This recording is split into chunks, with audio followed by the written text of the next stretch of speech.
साहब, मैं कहना चाहूँगा सबसे पहले, क्योंकि सामने वाले इस शानदार ऐतिहासिक जो हमारा बजट माननीय मुख्यमंत्री जी ने पढ़ा, खिलाफ बोलना चाहूँगा एक शेर, अगर खिलाफ हैं होने दो, जान थोड़ी है। अगर खिलाफ हैं होने दो, जान थोड़ी है।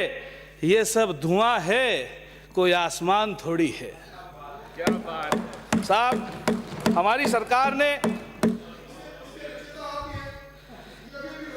ना, इसका रिचेता पहली बात तो मैं हूं नहीं, और अगर आप ऐसा समझते हो मैं हूं तो ये काबिल तारीफ बात है। साहब, हमारी सरकार ने सोशल सिक्योरिटी के ऊपर, इस राजस्थान सरकार ने हमेशा गरीब वर्ग की सबसे पहले सोची है। इस गरीब वर्ग की बात को सोचते सोचते सबसे पहले महात्मा गांधी नरेगा योजना लाई गई, जिसको इस भाजपा की सरकार ने खड्डे खोदने का काम कहा, उस नरेगा को। नहीं यार, ऐसे कैसे? और आज उस नरेगा को बढ़ाते हुए हमारी सरकार ने इस बजट में 100 दिन से बढ़ाकर 125 दिन कर दिया।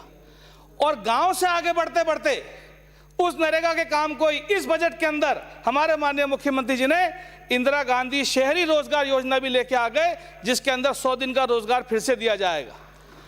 गांव से चलते चलते अब शहर तक आ गए, तो गांव में तो इन बीजेपी वालों ने कह दिया था कि खड्डे खोदने का काम है। अब ये देखा जाएगा कि जब 100 दिन तक शहर के अंदर भी रोजगार देंगे तो अब इसको ये कौन सा काम का नाम देंगे। इसके साथ ही गरीबों के लिए, जो एक गरीब आदमी है जिसका मात्र बिजली का बिल का यूनिट 100 यूनिट आते हैं, उनको 50 यूनिट फ्री करने का काम हमारी सरकार ने करा है। इसके बाद अगर आज सोशल सिक्योरिटी की बात को छोड़कर आदमी की स्वास्थ्य की बात करें, ये हमारी कांग्रेस पार्टी की सरकार थी 2011 के अंदर जिसने सबसे पहले दवा फ्री करी। ये हमारी कांग्रेस पार्टी की सरकार थी 2013 के अंदर जिसने जांच फ्री कर दी। और ये अब हमारी कांग्रेस पार्टी की सरकार है जिसने अब ओपीडी और आईपीडी वो भी फ्री करने का काम करा। और फ्री को करा जो करा, दवा फ्री, जांच free, OPD free, IPD free, इसके साथ साथ चिरंजीवी योजना लाकर उस बीमा योजना तक दे दी, उसको भी 5 लाख से बढ़ाकर 10 लाख रुपए कर दी। ये काम करा हमारी कांग्रेस पार्टी की सरकार ने। सभापति महोदय, जो हमारे सामने बैठे हैं बीजेपी के लोग, सिवाय बांटने के कभी कोई काम नहीं करा। कभी हिंदू मुसलमान को लड़ा दिया, जाटों को राजपूत से लड़ा दिया, मीणा को गुजर से लड़ा दिया। और ये कहने की बात है, एक कर्मचारियों के अंदर भी ओल्ड पेंशन स्कीम और न्यू पेंशन स्कीम भी ये भारतीय जनता पार्टी ने करी थी। ये हमारी सरकार है जो वापस से ओपीएस लागू करने की घोषणा करी। और ओपीएस लागू करने के पीछे मंशा, साहब, सरकारी, मुझे पता है आपको नहीं पचेगी मेरी बातें। साहब, आज को जो बच्चा पढ़ लिख के काबिल होता है, उसको अपनी काबिलियत दिखाने के लिए, उसको अपनी काबिलियत का मौका दिखाने के लिए, उसको सरकार के अंदर जब तक सोशल सिक्योरिटी नहीं होगी, उसके भविष्य की सिक्योरिटी नहीं होगी, कोई सरकार के कर्मचारी में नहीं आएगा।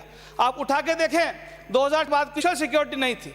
और आज जब हमारी सरकार ने 2004 की भर्तियों की बात, जो भर्तियां हुई उनके अंदर जब वापस से पेंशन स्कीम लागू कर दी, ये देखना चाहिए आपको। लोग गुलाल से खेल रहे हैं, लोग स्कूलों में नाच रहे हैं, लोग गाने गा रहे हैं, लोग गीत बना रहे हैं। और सभापति महोदय, इस सदन में खड़े होकर खुला चैलेंज कर मैं आपके माध्यम से कहना चाहूंगा सामने वाले साथियों को, अगर आपके अंदर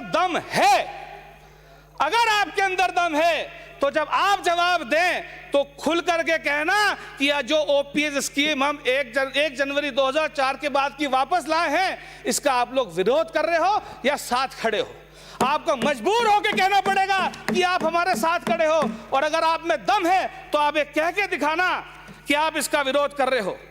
और मेरे को तो ऐसा लगता है, ये ओपीएस की जब घोषणा हुई और होने के बाद में जिस तरह का प्रदेश के अंदर आज माहौल है, और उस दिन बजट की शाम को बीजेपी के चंद नेताओं का हाल कुछ ऐसा था, इसको भी एक शेर के माध्यम से बताना चाहूंगा।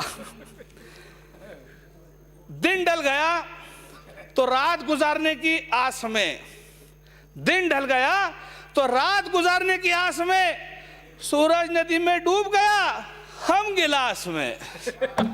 ये कुछ हाल आलम था हमारे भारतीय जनता पार्टियों के साथियों का। और साहब, अब जहां तक बची बात बांटने की, जो मैं बात कह रहा था, अफसोस होता है कि राजनीति जाति बिरादरी तक तो ठीक था, अब कपड़ों को लेकर भी बांटने की बात आ गई। इस हिंदुस्तान के अंदर अगर कोई महिला अपना सिर ढक के रहना चाहती है तो उसके अंदर भी पूरे देश के अंदर एक ऐसा माहौल पैदा कर दिया और उसको हिजाब का नाम दे दिया। क्या सिर ढक के रखना किसी के लिए गुनाह है क्या भाई? और अगर यही बांटने की बात करते हैं तो साहब, हमने तो कभी बांटने की बात में यह नहीं कहा, जो हमारे भीनमाल से विधानसभा में सदस्य आते हैं वो विधानसभा में चश्मा लगा के बैठते हैं अधिकार, हमने तो कभी बात नहीं कही। हमारे चूरू से जो माननीय सदस्य आते हैं उनका हमेशा कुर्ते का रंग अलग, जैकेट का रंग अलग और पजामे जो लगा के आते हैं। जो हमारे पाली से ज्ञानचंद बारिक जी है, उनको तो मैंने हमेशा पैंट शर्ट में ही देखा है। और टी शर्ट मैं चाहता हूं साहब, कपड़ों तक बांटने में आ गए बीजेपी वाले। राजनीति तक तो ठीक थी, अब कपड़े तक बांटने लग गए, और ऐसी बात नहीं है, और ऐसी बात नहीं है साहब। और अगर कपड़ों की बात कोई लेकर, इस हिजाब को लेकर इतना बड़ा तांडव हिंदुस्तान का रचा गया था, तो मैं इसके लिए भी कहना चाहूंगा, है दुनिया छोड़ने का मंजूर, है दुनिया छोड़ने का मंजूर, लेकिन वतन को छोड़कर जानेगा नहीं किसी भी हाल के अंदर, किसी हाल के अंदर, चाहे कैसा तांडव क्यों न रचते रहे। और साहब, आपको बात बताएं, अभी बात चल रही थी, हमारे सरकार ने सब विधायकों को जब बजट पेश हुआ, बजट पढ़ने के लिए मोबाइल फोन दिया, अखबार चल रहे हैं, न्यूज चल रही है, बीजेपी के लोगों ने मोबाइल फोन वापस कर दिए। इसमें भी ढोंग और तमाशा। मैं आज इस सदन के अंदर खड़े होकर कहता हूं, सवाई माधोपुर का विधायक कहता है, इस सदन के साहब ये जो 200 के 200 बैठे हैं, हम सब लोगों ने या तो सरकार के माध्यम से फ्लैट लिए, या हम सब लोगों ने, जिन्होंने फ्लैट नहीं लिए उन्होंने प्लॉट लिए। आज अगर सबने मोबाइल भी ले लिए तो लगे हाथ वो फ्लैट और प्लॉट भी वापस क्यों नहीं करते आप लोग? ये मोबाइल इसलिए वापस करने का नाटक करते हैं क्योंकि चोर की दाढ़ी में तिनका, चोर की दाढ़ी में तिनका, चोर की दाढ़ी में तिनका। और चोर की दाढ़ी में तिनका क्या है मैं बताता हूं। चोर की दाढ़ी में तिनका, चोर की दाढ़ी में तिनका, बिराजिए चोर की दाढ़ी में तिनका कितनी होगा? चोर की दाढ़ी में तिनका, माननीय सदस्य, चोर की पार्टी में तिनका, माननीय सदस्य, चोर की दाढ़ी में तिनका। बिराजिए बिराजिए बिराजिए, माननीय सदस्य बिराजिए, आप बिराजिए, बिराजिए बिराजिए, आप आसन पैरों पर बिराजिए, बिराजिए बिराजिए।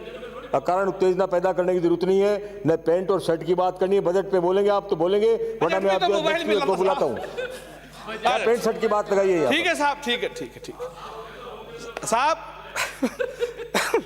ठीक है साहब, देखो आपने कहा बजट पे बोलना है, पैंट शर्ट पे नहीं बोलना, पैंट शर्ट पे नहीं बोलता हूं, लेकिन मोबाइल तो बजट में मिला था। छोड़िए, जिसको देना है वो देगा, नहीं देगा नहीं देगा, आप अपनी बात कहिए। तो साहब इतना ढोल को पीटते हैं, हमने भी लिया, हमने भी फ्लैट लिए, हमने भी मोबाइल लिया, हम तो नाटक नहीं कर रहे। तो चोर की दाढ़ी में तिनका की बात तो कहूंगा साहब। चोर की दाढ़ी में तिनका ये था क्योंकि भारतीय जनता पार्टी की आदत है साहब जासूसी की, तो इनको डर था कि मोबाइल के जरिए कुछ इसके अंदर डालने दिया हो, इसलिए मोबाइल फोन वापस करे और ढोल पीटा जा रहा चारों तरफ कि हमें मोबाइल नहीं लेना। खैर, आपके आदेश अनुसार बजट की बात पे आता साहब। जहां तक सवाल राजीव गांधी पैरा टीचर, शिक्षा कर्मी और मदरसा पैरा टीचर्स का है, यह मुद्दा कोई नया मुद्दा नहीं है। 20 साल से, तकरीबन 15-20 साल से मुद्दा चला आ रहा है। मैंने पहले भी कहा था, आज भी कहता हूं, चाहे उधर वाले थे या इधर वाले थे, मीठी गोलियां सबने दी, सबने दी। और भारतीय जनता की जब सरकार थी, इन्होंने तो पिछली बार 15-15 लाख देने की बात करी और अपने मैनिफेस्टो में इतनी मीठी मीठी बातें करी थी।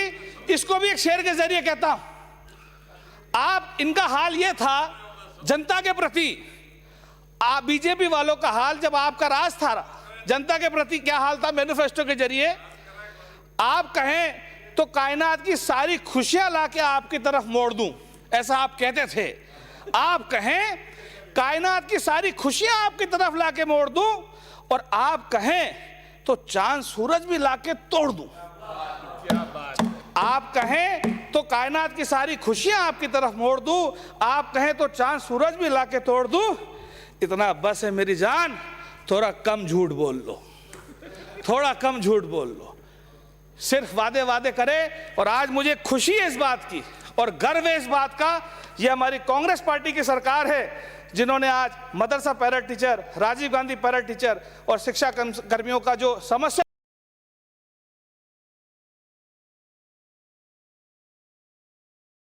का समाधान निकाला है और बहुत जल्द इसके ऊपर नोटिफिकेशन भी जारी होएगा। साहब, राजेंद्र राठौड़ साहब, चूरू से आने वाले सदस्य साहब का मैं भाषण ध्यान से सुन रहा था उस दिन। राठौड़ साहब ने कहा था बजट वाले दिन कि मैंने काफी देर रात को बजट पढ़ा। मैंने पढ़ा था, सुना भी था। तो साहब, जब क्या रात को पढ़ते हैं देर रात तक, तो कभी कभार झपकी लग जाती है पढ़ते पढ़ते। तो उन्होंने कहा कि कांग्रेस पार्टी की आदत है बोलो और भूल जाओ। ये बजट पढ़ते पढ़ते उनको एहसास हुआ था बोलो और भूल जाओ। अंदर उनके काम अभी तक धरातल पे नहीं आए। साहब, 2018 दिसंबर में हमारी सरकार आई, 2019 में दबा के घोषणाएं हुई और 2020 और 21 2 साल पूरे कोरोना काल में गए। 18 दिसंबर में आए, 19 में घोषणाएं हुई, 20 और 21 कोरोना काल में गए और अधिकांश चीजें धरातल पे है। नहीं तो इस साल आपको अधिकांश चीजें धरातल पे दिख जाएंगी। लेकिन मैं कहना चाहूंगा राठौड़ साहब से कि चाहे हम कुछ भूलें या ना भूलें, लेकिन जब ये कोरोना काल चल रहा था, कोरोना काल की दूसरी लहर में जब लोग मर रहे थे, ऑक्सीजन के लिए तड़प रहे थे। 2 मिनट में समाप्त करें अपनी बात। साहब, मेरा टाइम दिया गया 10 से 15 मिनट साहब, मुझे 5 मिनट चाहिए पूरे और मैं बोलूंगा। कोरोना काल में भाई भाई को छूने से डर रहा था, माँ बेटे को छूने से डर रही थी, आदमी को छूने से डर रहा था। ऑक्सीजन के लिए लोग तड़प तड़प के मर रहे थे। ये कांग्रेस पार्टी की सरकार थी जिसने पूरी व्यवस्था करी अस्पतालों के अंदर, पेशेंट को रिसीव करने से लेकर भर्ती करने तक, भर्ती के बाद जांच कराने तक, जांच कराने के बाद ऑक्सीजन देने तक और ऑक्सीजन देने के बाद इलाज कराने तक। और फिर भी अगर कोई हमारे बीच हमें छोड़ के चले जाता है तो उसके पार्थिव शरीर को गांव तक पहुंचाने तक अगर काम करा तो इस कांग्रेस पार्टी की सरकार ने कोरोना काल के अंदर करा। साहब, जहां तक और साहब है बोलते साहब, आप तो कह रहे हो बोलते रहो, सभापति जी ने कहा टाइम गिना दिया मेरे को। शांत रहे, बोलने दें उन्हें। कृषि बजट हमारी सरकार ने पेश करा अलग से, बहुत पेट दुख रहा है। भारत सरकार ने तो मिला दिया कृषि बजट को। आज इनका पेट इसलिए दुख रहा है क्योंकि कृषि बजट है राजस्थान के किसानों के लिए और राजस्थान के किसानों के लिए राजस्थान सरकार ने कृषि बजट अलग कर दिया। जमीन खरीदने से लेकर, उसकी तार फेंसिंग से लेकर, बीज खरीदने से लेकर, उसकी जमाबंदी के बाद उसके सारे काम करने तक, उसको ऋण लेने तक सारा इंतजाम करके बजट अलग कर दिया हमारी सरकार ने। और वहीं भारतीय जनता पार्टी की सरकार ने बरसाए डंडे, खींची तारें। इसलिए आज तकलीफ है कि कृषि बजट किस प्रकार अलग हो गया। साहब, 700 शहीद। साहब, मैं सवाई माधोपुर के संदर्भ में कहना चाहूंगा, इतिहास में और दशकों से माधोपुर के अंदर मांग चली आ रही थी। वहाँ हमारा गणेश जी का मंदिर है, त्रिनेत्र गणेश जी का विराजमान है। हमारी सरकार ने रोपवे की घोषणा कर दी, एक नया अस्पताल, नया nursing college, centre part, Muslims के लिए 25 करोड़ के हॉस्टल, रोड्स, चौकियां, अनगिनत चीजें माधोपुर के लिए घोषणा करी। इसका मैं माननीय मुख्यमंत्री जी का धन्यवाद देना चाहूंगा। और साथ ही जो रिप्लाई आएगा उसके लिए मैं कुछ गुजारिश और करना चाहूंगा कि साहब, सवाई माधोपुर जिला एसटी बहुल्य जिला है, इसलिए सवाई माधोपुर में एक एसटी हॉस्टल की भी घोषणा हो और 4 वहां पर एनीकट बनने चाहिए, ओलवाड़ा में, बेहतेड़ में, भूका में, चकेरी और खिलचीपुर में पीएचसी। सवाई माधोपुर जिला हेडक्वार्टर है, वहाँ पे कृषि महाविद्यालय, एग्जिस्टिंग कॉलेज के अंदर एमएससी खुलनी चाहिए। मलाना डूंगर में साहब हमारा वहाँ एसडीएम कोर्ट है, हमारा तहसील है, एक वहाँ मुंसिफ कोर्ट की कमी बची है, मुंसिफ कोर्ट होना चाहिए।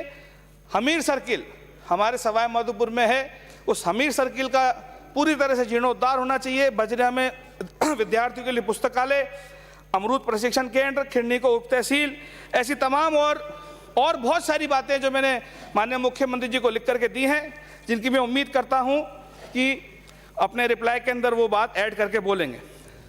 सभापति महोदय, समाप्त करें। मैं समाप्त, बलवान पूनिया। ठीक है साहब, समाप्त कर रहा हूं। एक बात कह के, खाली अपने एक शेर से शुरू शेर से किया था, समाप्त भी शेर से कर देता हूं। राजस्थान की जनता से निवेदन करना चाहता हूं कि एक तरफ तो डंडे बरसते हैं और हमारी सरकार दवाई का इलाज फ्री करा के गोली खिलाती है, इसलिए एक शेर से अपनी बात समाप्त करता हूं। चाहे सब खो जाए लेकिन उनको मत खोना, चाहे सब खो जाए लेकिन उनको मत खोना जिनको तेरी आंख का आंसू दरिया सा लगता है। बहुत बहुत धन्यवाद। जय हिंद।